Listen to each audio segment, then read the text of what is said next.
يا خدايا يا خدايا ما واكلي يا ما واكلي كذا كارقلاش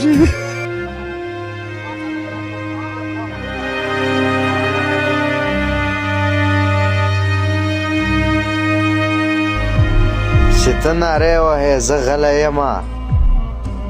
بیا به د خړو خاورو زور وګورې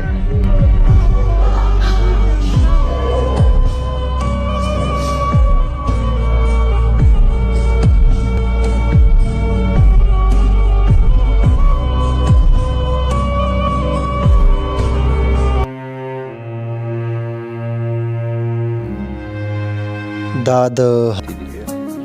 وای د هر چا نه به هر څه پاتې کېږي په مرګ موږ نه د ژوند ټولې مزې په ژوندانه پاتې دي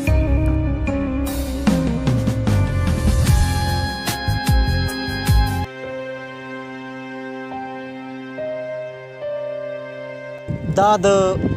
هغه خاموش خلکو ځای دی چې دلته څوک له یو بل څخه نفرت نه کوي دلته څوک یو بل ته کندې نه کندي تاسو ته به ښکاره معلومه چې ارمان ورور څو ورځې مخکې له دنیا څخه پناه شو ژوند یې وبایله هغه ارمان چې د ډېرو ارمانونو سره دلته خاورو کې دفن شو لیدونکو دلته هم زه راغلی یم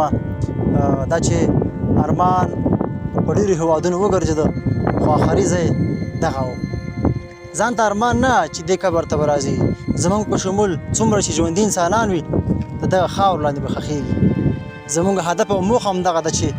یو درس او یو سبق باید له ژوند څخه واخلو کله چې موږ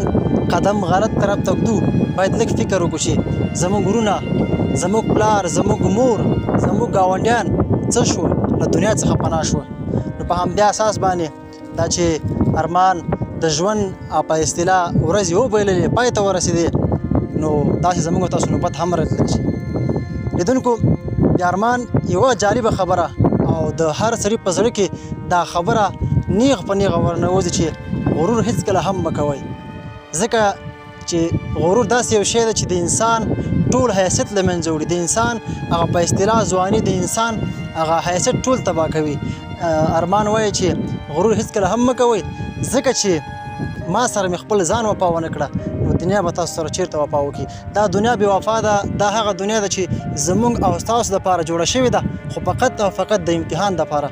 نو لیدونکو راځئ راسره پاتې شئ د ارمان هغه ارمان چې د ډېرو ارمانونو سره خاورو ته ځي دغه برنامه در باندې ګورم د پیل نه تر پایه پورې راسره پاتې شي دا خپرونه وګورئ خپرونې کوربه زه سراج الدین پژوا کې یم د کیمرې برخه کې راسره ملتیا انعام الدین انعام کوم